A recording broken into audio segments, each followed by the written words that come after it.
very cold and snowy today. It was a blizzard earlier. All the animals are hunkering down.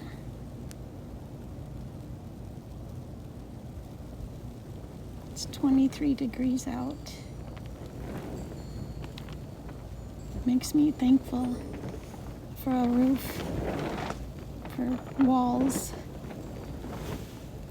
Makes me worried about the animals. But I know God equips them to be able to cope with weather. I sure am grateful that I can go inside and get warm.